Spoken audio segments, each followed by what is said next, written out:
Mold, leaky roofs, bugs, no heat, no AC, and a threat of getting the power shut off. Those are just some of the complaints from tenants at TEH Properties. And today, they may be getting some action to help them out. 41 Action News reporter Nick Starling has some new details on a story. And Nick, we've been following this one for months. We sure have, and it's been a very frustrating time for a lot of these tenants scattered through 11 different properties here in the Kansas City metro as they want some answers.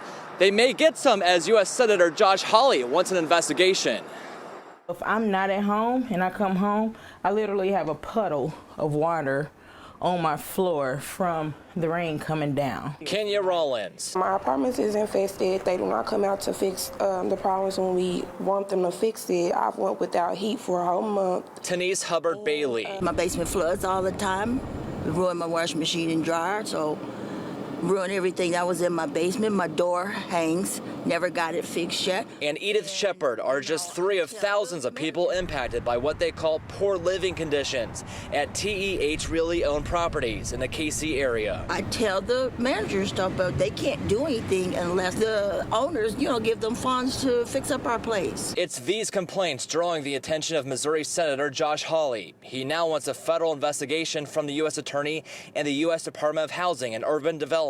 In his letter, Hawley calls for interim relief, including tenant protection vouchers for residents to find other housing, and writes, in part, taxpayer dollars should not go to landlords who do not provide even basic levels of acceptable housing. The problem is so bad the KC Housing Authority pulled back its funding from TEH Properties, which is more than $600,000 so far this year, and will not let its clients live there anymore. This is the first time in my history at the Housing Authority that we've done that has been so egregious of a lack of attention that we've essentially banned an owner and said, we're not going to do business with you anymore. Many tenants hope this is an eye-opener for the property group. You're making money off of us, but you're not doing nothing for us.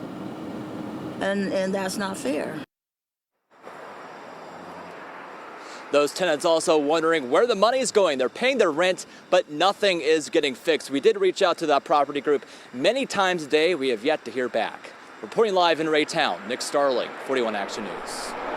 Senator Hawley's request for a federal investigation into TEH Realty includes properties in St. Louis. City leaders cited TEH for overflowing trash and condemned some of its apartments. Our sister station in St. Louis talked to TEH Realty employees last week, and they said they haven't been paid in a month. Some who live at apartments in South St. Louis say that without getting their deposits back, they can't afford to move out. Since July, we've reported at least a half a dozen stories on TEH properties here in Kansas City. You can find our coverage on our website, kshb.com.